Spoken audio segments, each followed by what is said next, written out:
This is Cruise Control. Your on-air automotive magazine with co-hosts Fred Staab and Les Jackson. Everything you need to know about new and used cars. Industry news. We'll fix or repair your car on the air. Fasten your seatbelts and let us take the wheel. Now, your ride is about to begin. Because you're on Cruise Control. Cruise Control. Cruise Control.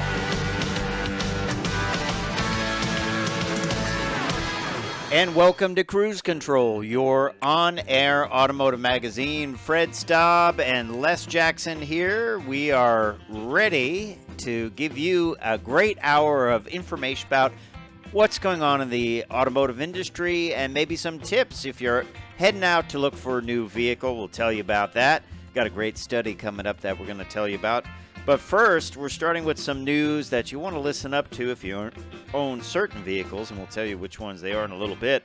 A new airbag recall means 67 million vehicles are headed back to the dealers to get those bags swapped. Here we go again. Oh, yeah. We'll tell you what we know. It's going to happen, though. And you're probably wondering, what are the most dependable cars and trucks money can buy? All right. Well, hey, and in some cases, you don't have to spend a lot of money to get dependability. Right. So we'll tell you which ones they are. Something to think about if you're buying a new vehicle, right, Les Jackson? Absolutely. Yeah. If you're going to buy even a used vehicle, get something that you know isn't going to break. Yeah. And talking about breaking, Ford shuts down the Mustang plant to get things back in line. We'll tell you what was going on there. Actually, it's good. They found errors and they shut it down, and, they're going to fix them up. We'll tell you. That's right. You got to respect them for that. Plus, summer's coming very soon. And what do you do if you see a pet in a hot car? Well, we all want to be good Samaritans, and, for us animal lovers, we want to try and save it. But it depends on the state you're in. You need to research what you're allowed to do. Yep, absolutely. And then talking tech, GM says it's got a way for you to avoid red lights forever. And it could be pretty interesting, couldn't it? And I've got an at-the-wheel review, Les Jackson, also of the Toyota Tacoma. Cool. Interesting time here because this is the 2023 Toyota Tacoma. This was the TRD Offroad edition. And this week, coming up, we're going to see a brand new Tacoma, the 2024. So, a lot to talk about. It's also going to have one of those three-pedal deals as an option. It's going to keep the manual transmission as an option for all three people that would like that, right? That is right. That is right. That is right. Yeah. Airbag recall, we're going to get into this after the break, but should we be rethinking airbags? I mean, maybe some kind of different system? I don't know. It's a good question. And what would it be? I don't know what the alternatives would be, but maybe there's something new out there. Yeah. Well, I did see one company is taking old airbags and making little totes out of them. Maybe that's what you could do with them. Hey. I don't know about that. We'll be right back on Cruise Control.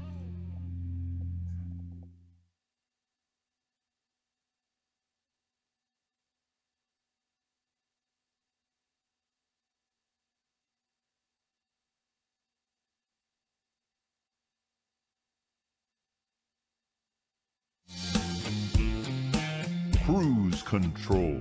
Welcome back to Cruise Control. Well, we thought this was kind of not going to be discussed much anymore after the years that we were talking about airbags, but no such luck. A new airbag recall, as we said in the opening, 67 million vehicles are going to be going back to the dealers for an airbag recall. And this time, well, let's talk about it. These are not Takata airbags. No, company called ARC, and here's what it affects. It is GM vehicles, Buick Enclave, Chevy Traverse, GMC Arcadia from 2014 to 2017, and the modules are going to be replaced. The ARC Automotive Inc. company, the dealer, will replace the driver airbag module. And this comes from a crash that happened in March of a 2017 Chevrolet Traverse, in which the front driver airbag inflator ruptured during deployment, and I believe the person got some facial injuries. But yeah, and there have been 7 ruptures of these airbags in the last however amount of time. But which interesting. I don't know anything about ARC, but the fact that it's in Tennessee kind of tells me that airbag inflators basically are rocket fuel, mm-hmm. and there's a lot of rocket technology in the Tennessee, Kentucky area. Okay. So I would think it's an offshoot of some of those researchers. Anyway. Interesting concept. Yeah, and one driver was killed in Canada. Wow. Well, I mean, you and I were just talking about this during the Open. Should we start thinking about completely rethinking the airbag? I mean, there's been so many problems with these things. You would think after that, I don't know what they're doing differently now after all these recalls. Obviously, they changed the propellant. Obviously, it's got to be made that it doesn't create a shrapnel situation. I mean, that's right. So what do you think? Well, okay, I'll give you the simple answer. In the future, when all vehicles are autonomous, they won't crash. So you don't need an airbag. You won't need one, but that's not soon. And the other thing is airbags have been mandatory since the early 90s. Mm-hmm. So they're 30 years old, some of them. Yeah. That's not good. No, and you would think that they know how to make them. Well, we used to think that. I know. Got a little crazy there. Yeah. Now, again, very, very, considering we have 230 million passenger vehicles in this country, and only total Takata in these, less than 45 airbags have failed like that. Mm-hmm. It's a tiny, tiny percentage problem, but if you're one of those 45, it's not. Well, you know, also think about the airbag. It sits there. It's exposed to the sun. Absolutely. You know, the control modules are under the hood, so there's all kind of heat cycling there. Mm-hmm. Maybe they have to think about different ways where to locate. I don't know. It's interesting. Maybe it's time for a rethink on it. And as you said, the answer, wonderful analogy on it, or analysis, I should say, is when you have autonomous. Well, you won't even have a steering wheel when you have autonomous vehicles. That's right. So you don't need an air unless they put them in the what's left of the dashboard, but I doubt it. Yeah, you could create a safety harness that would keep people nicely pinned to the seat, so you wouldn't need the airbag to stop their forward motion. But I don't know. Yeah, interesting. I remember when they came out. Remember the original ones would hit with such force. 200 miles an hour. Wow. It's like getting punched in the face. Yeah. Absolutely. Yeah. Well, we'll keep you up to date. If you have one of those cars, once again, or vehicles, mostly GM vehicles. No, they are in GM, Stellantis, BMW, Hyundai, and Kia vehicles. The GM part of it covers about 1 million of those. Buick Enclave, Chevy Traverse, GMC Arcadia from 2014 to 2017. I'm sure if you have a vehicle affected by this, you'll be getting a notice. So Hey, we want to put you on notice and tell you about what some of the most dependable cars and trucks are. We got the results of a great new study, so stay tuned. Great information if you're looking for a vehicle. Stay tuned to Cruise Control. We're just getting started.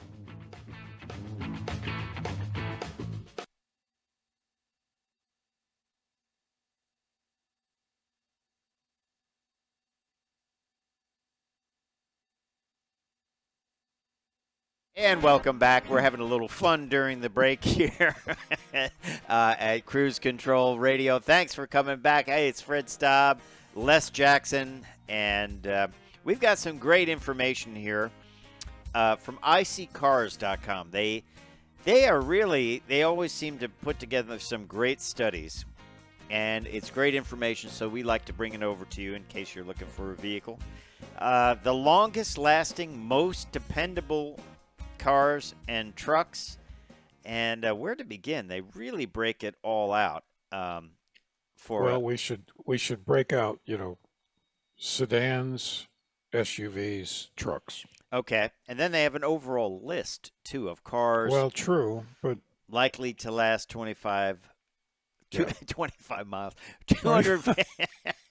250,000 miles, right? So let's start with pickup trucks. That's always something people crow about, isn't it? Okay. Now, you would expect a pickup truck, pretty much all of them, to well-maintained to last 250,000 miles. I would say so. It's a heavy-duty thing. Yeah. Pretty basic sometimes. Yeah. And, the least likely one, which is still better than average, is the Nissan Frontier. Yeah. Cadillac Escalade EXT. Boy, when's the last time you saw it? That was the Avalanche, wasn't it? That was the Avalanche, and it's about the same level as the Frontier. Mm-hmm. The Ram 1500, which, is pretty popular. Mm-hmm. Not much better than those two. Yeah. Ford Ranger, number 13 on the list. Ford Ranger, not the one that was just released, obviously. And the GMC Sierra. Mm-hmm. Ford. And here's a surprise. Yeah, Ford F-150.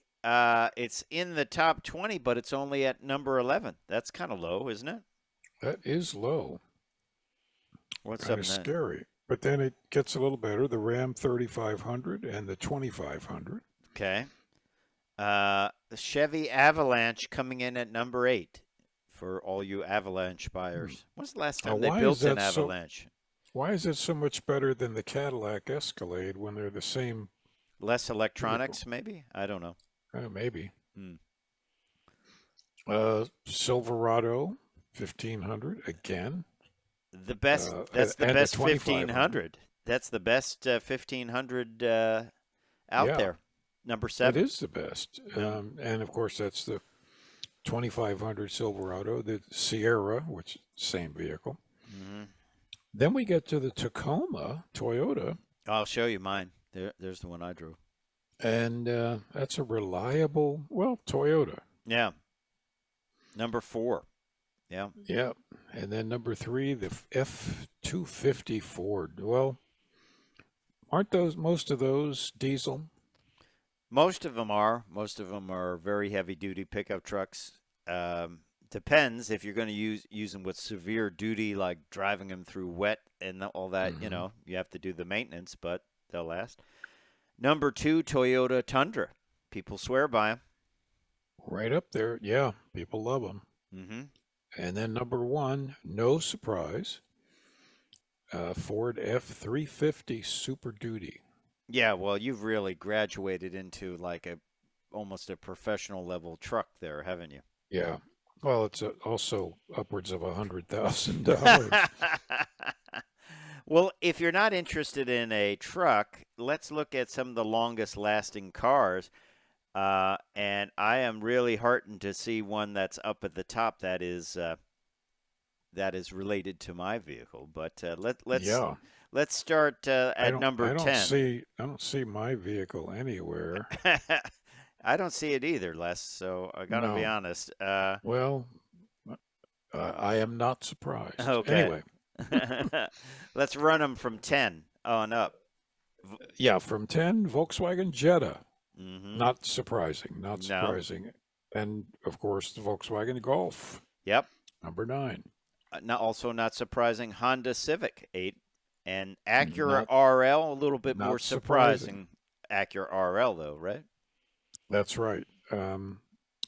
And number 6, Lexus GS 300. Again, not a surprise. Yep. And then Subaru Legacy. They last a long time. That is a bit of a surprise to me. Kind of a happy surprise. I'm also happily surprised about the Toyota Matrix at 4, the cousin to the Vibe. You have the Pontiac version of that, and it's just indestructible. Keeps going. It's a Corolla. By the way, Corolla came in at 14 on this list. Well, that's right. And then number 3, Toyota Camry. Again, I would have predicted that. Mm-hmm. And number 2, Honda Accord. Yep, 27.1% chance of going to 250,000 miles. And then Toyota Avalon, 33.1% chance of going to 250,000 miles. Pretty cool, right? Absolutely. I have a neighbor 2 doors up who just last week has a Camry with 200,000 miles on it. He spent $6,000 to, fix it up, and typical stuff: suspension parts, head gasket, timing belt. Yeah. But here's the one reason why they wouldn't make it to that: somebody doesn't want to put the money in to fix it up. Right. And right. Or they just grow tired of it and they just want something newer. And, they might say, oh, it just doesn't make sense to put $6,000 into that older car.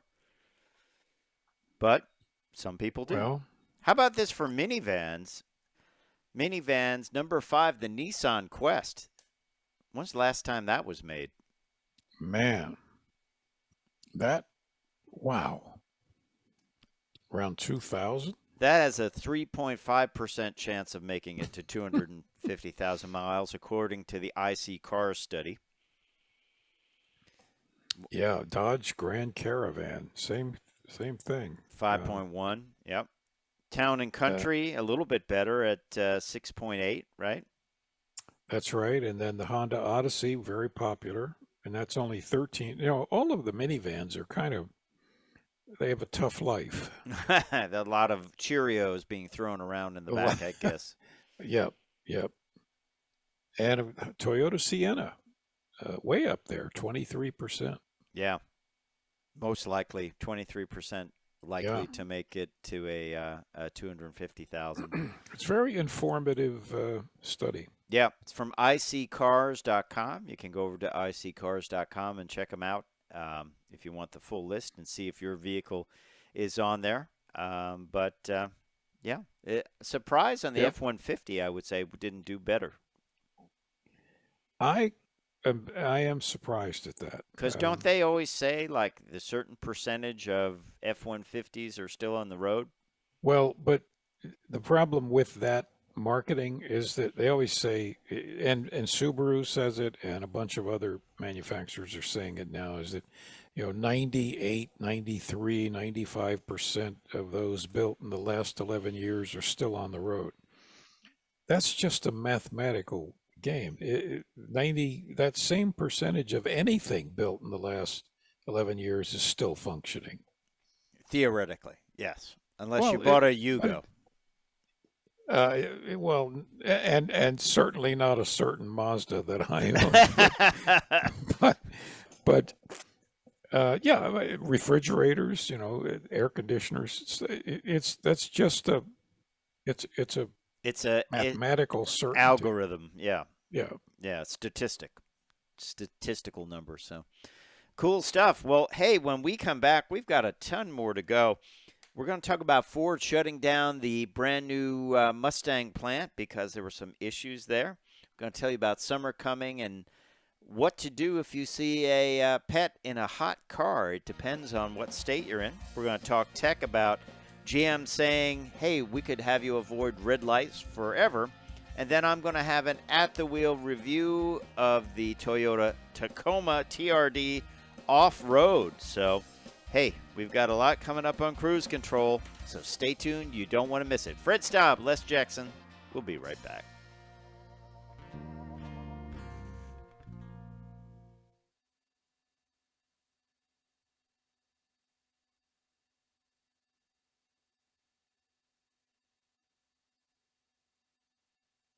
Control. And welcome back to Cruise Control. Fred and I want to tell you what, well, we're not going to talk about how to save your pet yet. No. Summer, Mustang got, had to shut down their plant, one of the plants. Yep. And by the way, we applaud them for this because they want to make a good product, and in order to do that, sometimes something goes wrong at the plant. Yep.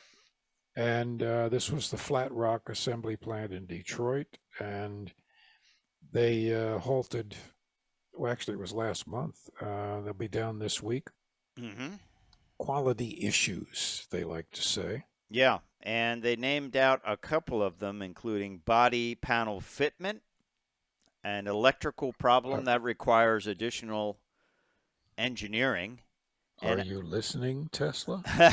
And V8 valve problems. That's weird, isn't it? That's very strange. Yeah. I wonder, I don't think they've changed the valves in the Coyote engine, have they? The Coyote V8? No, but I don't. Well, some of these things, the original design on some of these components, the valves might fit a little bit loose in the stems. I don't know.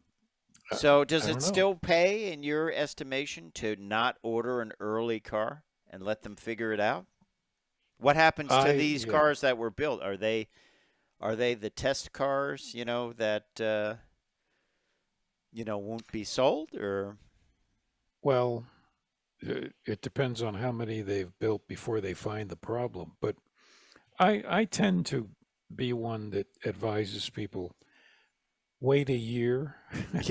They get it all. Yeah. Well, let them work out the initial bugs. You remember, our friends at the Corvette team would say, yeah, we make hundreds of improvements every year. Some you wouldn't even know, but we make them, and some you don't even care about. The guy showed me one where, well, if you bend down here, you see this screw has a different kind of washer, but you had to lay in the storage area upside down. It's like, yeah, he said, it really bothers me. And I said, well, I'm bothered by those things, but I would never see that because I wouldn't do it. And as long as it's not flopping around, it's fine by me, Sure. But I guess it's good. It bothered him. He said, I wrote this all up. We've got to fix this. I said, okay. So, but on the other hand, I wouldn't like getting one of these Fords with a valve problem, electrical issues, and body fitment issues. That wouldn't be nice, would it? It wouldn't. And this does happen. But and if they've shut down a factory, obviously this is a widespread problem they've discovered, and they're going to fix it before any more go out of the factory. Yeah. Would it ever be so bad, do you think, that if they built your car, that they would say, like, all right, do over. We're gonna just build you another one. We'll take that one back. You don't want this one. And I'll build you another one. Of course, it will have a different VIN code, but I don't know. That would be kind of cool if they did, wouldn't it? Well, it would be kind of cool. Yeah. But typically, if they shut a factory down, there's, in this case, multiple problems, but they probably shut it down for this valve problem. That was the main one. Yeah. Yeah. But they'll fix it. Yes. Now on to the pet story that we mentioned because summer's coming up. You know how hot it can get in a car. It gets like a furnace inside there, doesn't it? 140 to 150. Yeah, and pets can't survive in that for sure. But No. what do you do if you come out of a store and you see a dog in there in distress in a very hot car? Call the police or the fire department right away. Mm-hmm. So there are it's an interesting article here. I believe this was on Autoblog. 31 states have some kind of law that is meant to protect animals in vehicles. At least 19 states, plus Washington, D.C., there are laws specifying it's illegal to leave pets unattended in extreme temperatures.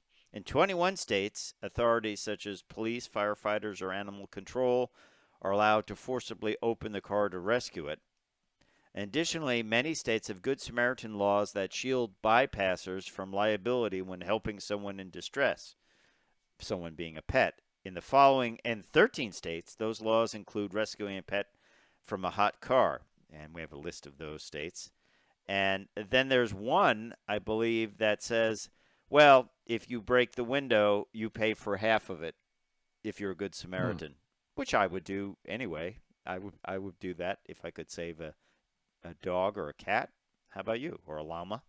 I would break the window, and then I would say when the owner comes, you got your choice. I'll pay for half of your window, or I will be the expert witness when this goes to court, and you get charged with a serious misdemeanor. Yeah. Your choice. It's a horrible way for a pet to but be treated. They tell you it's required that you notify authorities before attempting the rescue yourself. Right. Some people may get so caught up in it that they start, right. But yeah, you notify the police and they should come over and then let them do it, right? Yep, and you have to have a reasonable belief the animal's in imminent danger. Yeah, take a video with your phone. Yeah, that's a good idea. I mean, if it's moving around and wagging its tail, it might be okay, right? No more damage than necessary. Yeah, you don't cut the roof off the top of the car? Well, I would. And some states, this kind of annoys me, they have considerations for what kinds of animals can be rescued. Wow. Well, what? Some cover only dogs and cats. Others refer to animals more broadly. Well, Midwestern states, Western states exclude livestock. Wow. Well, you're not going to have a cow in your car or a pig. I hope not. So the big thing is call the authorities. Yeah, and say and ask them, hey, can I break the window on this? Yeah, get them on the phone and keep them on the phone. Say, okay, I'm going to break this, because they'll record it and then you can use it and say, I asked. What should I do? Yeah. Fire department or police should get there pretty fast. Right. And for those of you that need whatever reason need to leave your pet in the car for whatever half hour or an hour, leave the engine running and the AC turn on the air conditioning, and don't worry, it will not hurt your car. It'll run all day and all night. It will not hurt the engine. Interesting. Put a note in the window saying the AC is on, the animal is fine, I'll be back in an hour. Some cars you can't even lock though if you leave them running. You're right. Some newer ones you can't lock. Yeah. Or just go to places like Home Depot where they allow dogs. Bring your dog in. And they allow cats too. I just never saw a cat in there. Would your cats want to go to Home Depot? Probably. I don't. You guys, no. Apparently they're not. Yeah, I don't want to go there. It's dusty and there's a lot of stuff. I'll wait for you. So, talking tech, never hit a red light again. You ever think it's kind of dumb? You're sitting there at, maybe you're coming home from somewhere and it's early in the morning and we're going somewhere early in the morning. There's no one around and you're just sitting at a red light. Yep. It's kind of dumb, right? But you can't go through it, especially today with cameras and stuff. Nope. GM Super Cruise and the upcoming Ultra Cruise are going to have the ability to have you avoid red lights. This is according to a Car Buzz patent filed by the U.S. Patent and Trademark Office, in the Patent and Trademark Office, in which GM highlights the problem of current systems not accounting for traffic lights. And they say this is a quality of life issue, and the Ultra Cruise that will be on the Cadillac Celestiq will use all kinds of sensors, LiDAR, camera, radar, etc., and transceivers for traffic light data to make sure that the car will speed up or slow down so you don't, get stopped by those lights. Those of you who are really good with electronics could I know what you're going to say. could create your own traffic preempter, but which is what the device is called. They are illegal for homeowners to have them. Yes. But I would not share any further info on that, Les, because we're going to take a break. And when I come back, wouldn't it be cool? And Les comes back on Cruise Control, we will have a review of the Tacoma. Stay tuned. I know.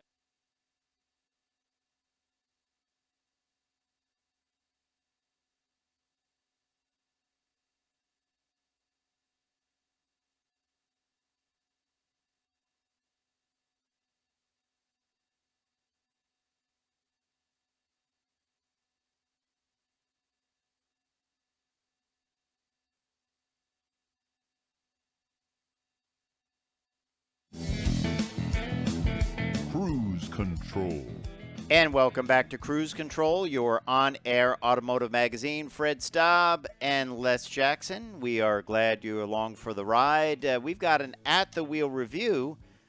This time, it is from Toyota, and it is the TRD Offroad. Pretty cool vehicle. Mid-size pickup.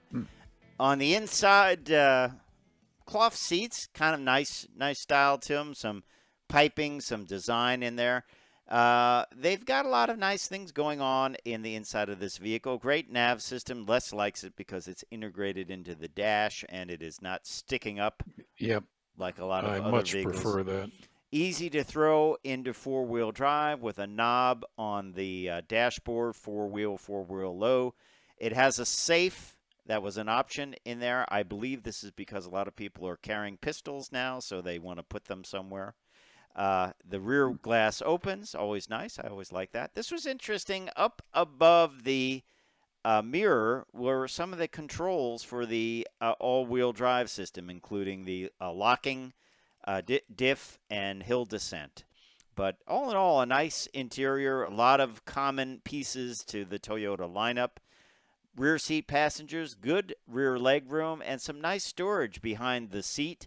Comfortable. Good headroom, good leg room. Not a lot going on as far as rear seat amenities other than some deep cup holders. If you're off-roading, you can keep something in there.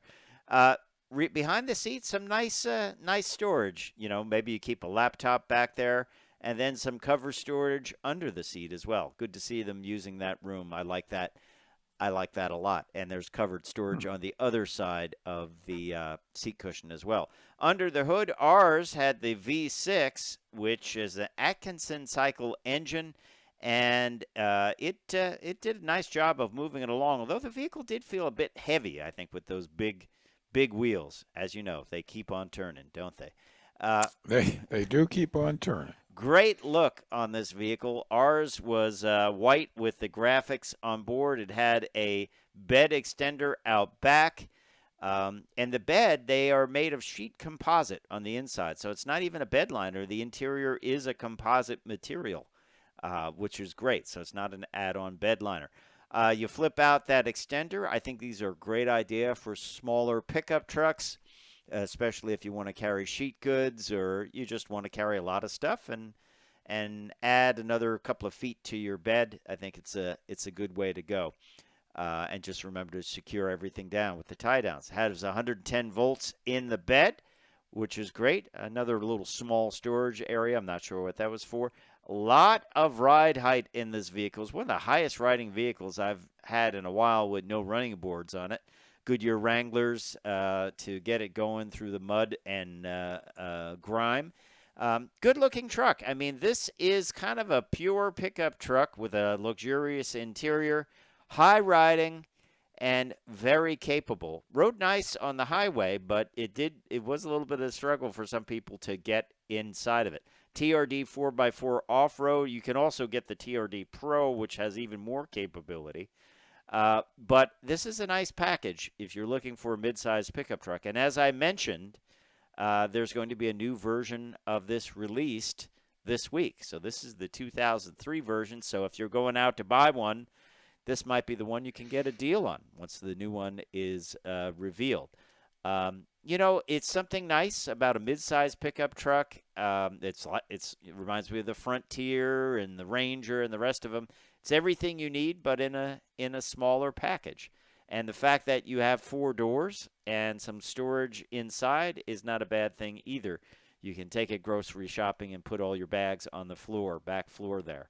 Toyota, hey, reliable. This, as we just told you earlier in the show, this is one of the most reliable vehicles you can buy and probably will make it to 250,000 miles plus. 4-star overall safety score, 4-star frontal crash, driver and passenger, side crash, front seat 4 stars, rear seat 5 stars, and rollover 5 stars. So that's pretty good news. Less good news when it comes to economy, 22 highway, 18 city, 20 miles per gallon. But remember, you are driving a V6 and you are kind of working that heavy-duty drivetrain and, those big wheels. So they do take some power. But nice to have that 120 volts in the bed, too. I think that it's great to see. And that's 120 volt, 400-watt system available out there. So that you can do some damage with that for sure. The bed is 73.7 inches long. And, of course, you get the extender in there. Actually, the double cab has a 60.5-inch bed, and the access cab has the little bit longer bed. That's the one with the little 2 doors in the back. Ours had the crew cab, which is what I will get. The engine puts out, it is a 3.5-liter V6 Atkinson cycle combustion to help maximize efficiency with Toyota's D4S fuel injection system, both direct injection and port injection. 278 horsepower, 265 pound-feet of torque. Interesting, this vehicle is built in Baja, Mexico.